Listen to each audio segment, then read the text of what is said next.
इस बीच तमिलनाडु में भगवान शिव के पोस्टर पर भी विवाद हो गया है। पोस्टर में भगवान शिव को सिगरेट जलाते दिखाया गया है। हिंदूवादी संगठनों ने इरानियल थाने में इसकी जानकारी दी है। पुलिस ने पोस्टर लगाने वाले आरोपियों को चेतावनी देकर छोड़ा।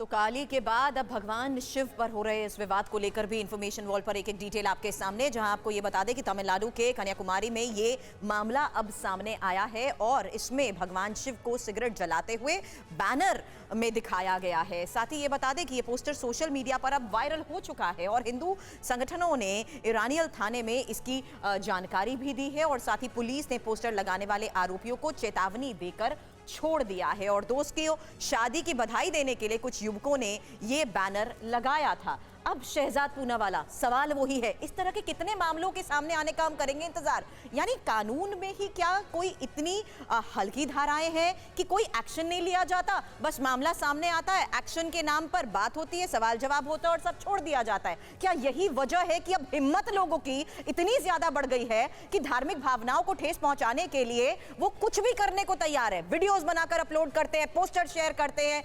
इस तरीके के मामलों पर क्या एक्शन कभी नहीं लिया जाएगा?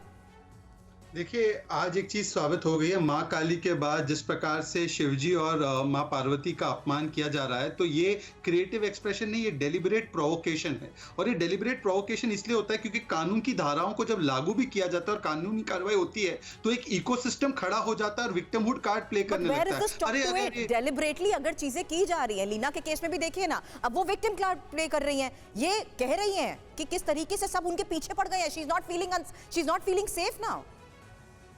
नहीं, उनका जो अभी हाल ही का ट्वीट आप पढ़ेंगी ना तो ऐसा लगेगा कि एक व्यक्ति है जो विदेशी धरती पर जाकर भारत को गाली देने का काम करता है, उन्हीं की स्क्रिप्ट से बोरो किया गया है। आप पढ़ लीजिए कितनी समानता है। लेकिन भारत में तो उनके खिलाफ अनेक धाराओं के तहत केस दर्ज हो गया। क्या कनाडा में बैठकर कोई कुछ कर सकता है उनका? देखिए, पहले हिंदुओं को गाली, फिर उसके बाद अब पूरे भारतवर्ष को गाली, तो ये वही इकोसिस्टम का स्क्रिप्ट है। और मैं कह रहा हूं, जब कार्रवाई होती है तो इकोसिस्टम लेफ्ट का, तृणमूल कांग्रेस का और कांग्रेस का उनके बचाव में आ जाता है। आज भी देखिए, तृणमूल कांग्रेस और कांग्रेस पार्टी के अधिकृत प्रवक्ता पार्टी ने डिस्टेंस किया है, पर यहां पर आकर बचाव कर रहे हैं दोनों।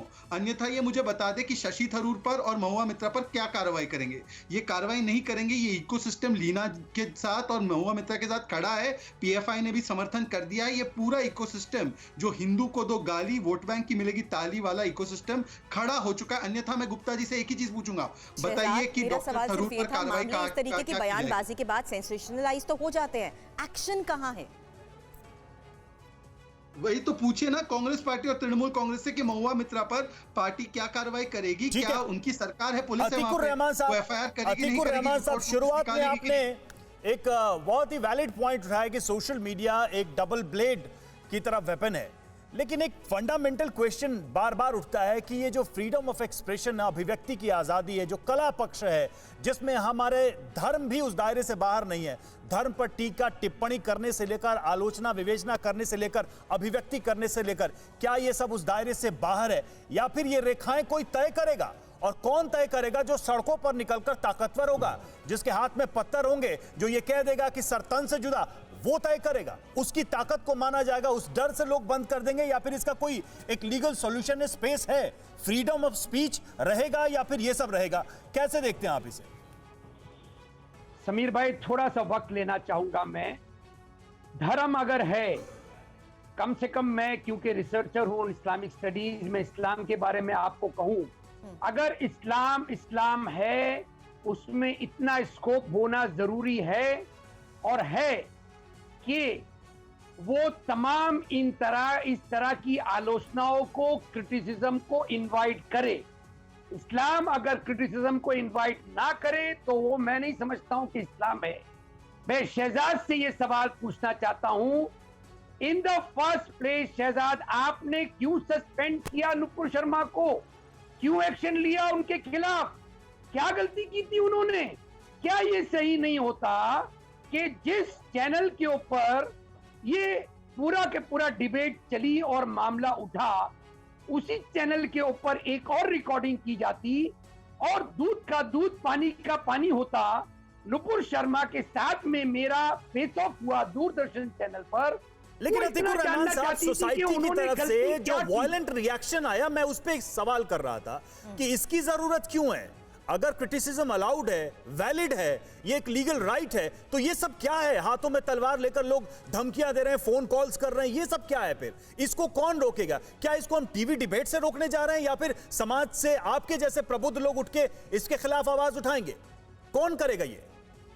समीर जी, वेस्टेड इंटरेस्ट इसके अंदर जंप करते हैं अपना जाती फायदा ढूंढने के लिए, और पॉलिटिकल पार्टी सबसे आगे हैं इस दौड़ के अंदर। हमको नहीं भूलना चाहिए, देखिए एक तरफ ये पॉलिटिकल रेस है और दूसरी तरफ ये दो धारी सोशल मीडिया है। इसके ऊपर कंट्रोल यानी अतीकुर रहमान साहब, आप एक बड़ी बात कह रहे हैं। आप ये कह रहे हैं कि नुपुर शर्मा ने जो स्टेटमेंट दिया उसके खिलाफ इस तरह की एक्सट्रीम कार्रवाई की जरूरत नहीं थी, उनको बताया जाने की जरूरत थी बस, जो कि इस्लामिक वे है कि सही क्या है और आप गलत क्यों हैं। ठीक है, बादल देवनाथ साहब हमारे साथ एक बार फिर जुड़ गए हैं, उनका रुख करेंगे।